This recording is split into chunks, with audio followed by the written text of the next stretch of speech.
Hey, what's up guys, it's Cypher, and welcome to my Sorcerer build video. This is going to be one of the first installments for the Sorcerer class, because I have a lot of builds and different setups, and I know this is going to be a pretty standard Sorc setup, but people still wanted me to show this setup that I'm using right now, and I don't want to claim the rights to this setup because I'm pretty sure a few Sorcerers out there already use this setup, but I'm just going to put it out there for you guys to use. Let's get straight into it.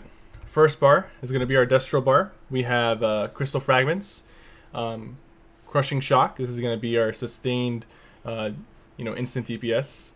Streak. Now over here, I know some of you don't necessarily like streaks. Most of you would prefer to go Ball of Lightning. There's nothing wrong with that. The only reason I go streak is because I like to play a lot more offensively than.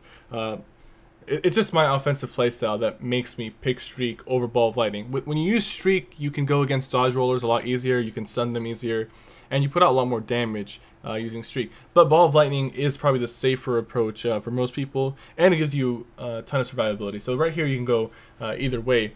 Endless Fury for your execute, and Vicious Curse.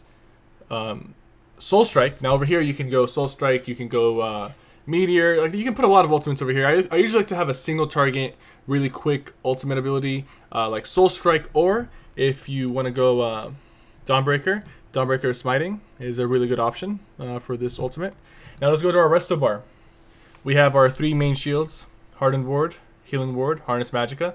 This is the resto ability. This is the light armor ability. This is a Sorc ability. Definitely, you're gonna have to shield stack as a sorcerer. There's no way around it, or else you'd be too squishy. Now, we also have our Atronach here. Like, again, over here you can put Meteor, you can put Atronach. I go back and forth between the two.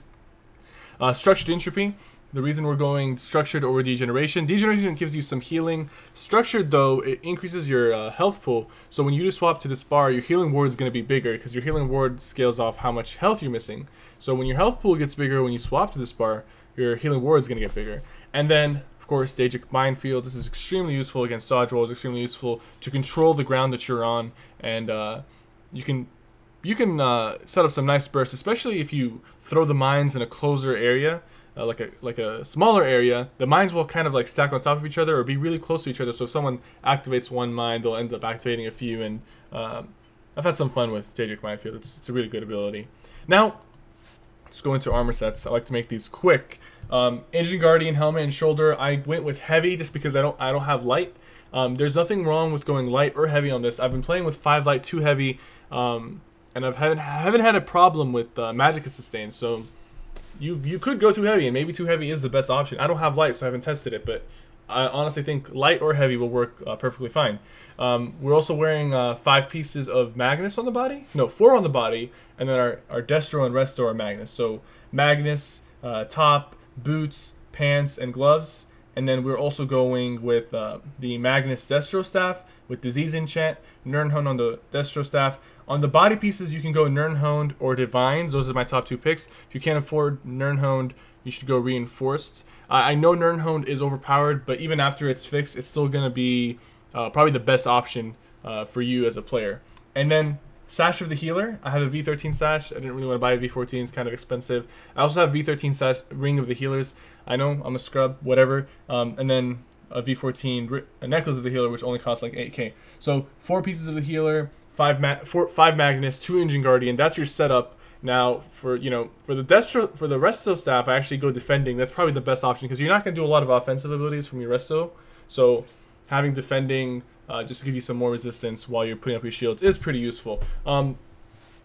So let's look at a stat sheet real quick. We have like 31k Magicka because we have all our points in the Magicka. We're high up. We have decent regen. 1600 Magicka recovery, 600 stamina recovery. You should always aim for 600 plus, especially if you're not going to be blocking. You need enough, and you need at least 600 so you can constantly CC break. Your health pool is kind of low, but that's not a problem if you know how to manage your shields. Keep your shields up. 12k stamina. Almost 13k. It's also not a problem. Only 1600 spell damage. This might scare some people because I do have a setup that I might be releasing in the future that can go up to 3200 spell damage. That's basically double the spell damage from here. So you go double the spell damage. But to be honest with you, spell damage is a little overrated, especially for sorcerers. They have a lot of natural spell damage on top of the fact that they hit really hard even with this much spell damage. So if you stack spell damage, yeah, you get the damage, but you give up some sustain.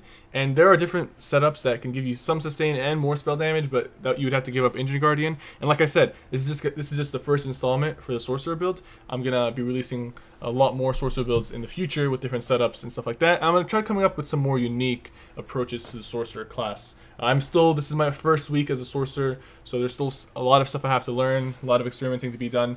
32 spell crit, you know, that's just for the what do you call it, the passives from the champion tree, and light armor passives. So by the way, for passives, people always ask like, oh, what passives? You're gonna want all your sword passives. Every single sword passive, you're gonna want it. Every single Destro passive, every single resto passive, light armor, heavy armor, except bracing because you don't really need, you're not wearing a set of 5. If you're using Soul Strike, you want Soul Shatter. I am a werewolf for the Stam regen. I do not recommend going Vampire. You can if you want to. You want to get more regen, that's fine. I don't recommend it. It's not worth it. Vampire, I feel like is only needed for classes that lack mobility, like DKs or Templars, in my opinion. Or Magicka Nightblades, because that helps. Fighters Guild, you want your Fighters Guild passes, the ones that, you know, I'm pretty sure I should also get this one. You know, just to get ultimate back and hit more against vampires and stuff. All your Mages Guild passives. I don't have Undaunted leveled. I mean the racial passives as well, of course. Usually you want to take any passive that's gonna help you in PvP, like anything.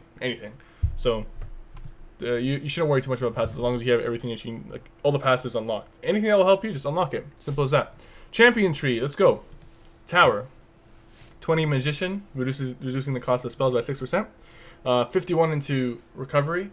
Might be a little overkill, but I mean, there's not much you could do. I don't need more stamina recovery. I find my stamina pool to usually be just enough to CC break all the time.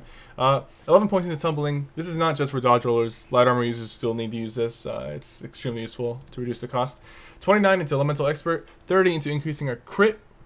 Might be a little too much into crit, to be honest with you, but at the same time, it does overcharge when you put more than, after 22 it starts diminishing and stuff like that, so it doesn't really hurt. 1 into spell erosion. I heard that this passive doesn't really work too well, so putting 1 is going to give you the maximum bonus.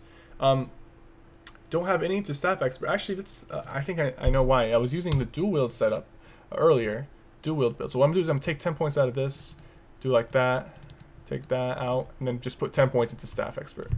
We should be good for there. You want some increased damage to your Destro light and heavy attacks. It's really useful.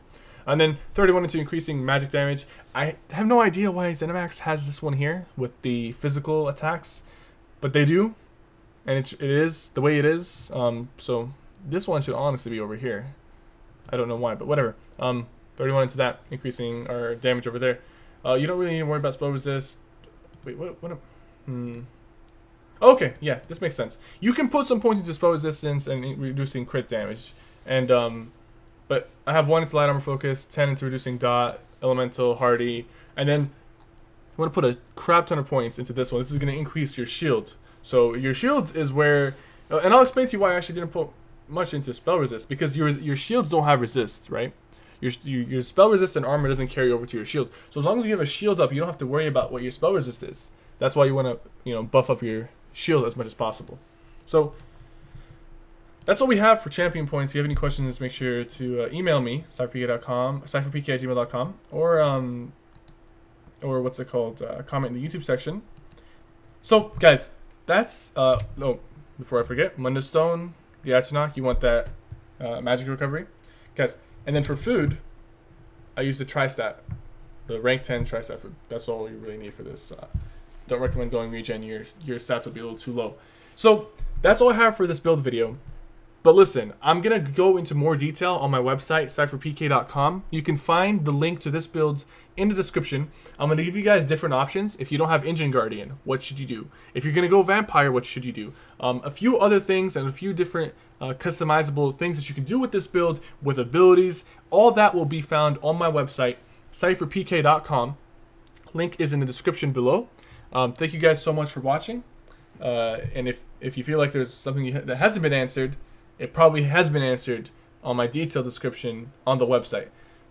I will see you guys next time with another build video and also some more PvP videos coming out really soon. Make sure to like if you benefited from this and subscribe for future ESO content. I will see you guys soon.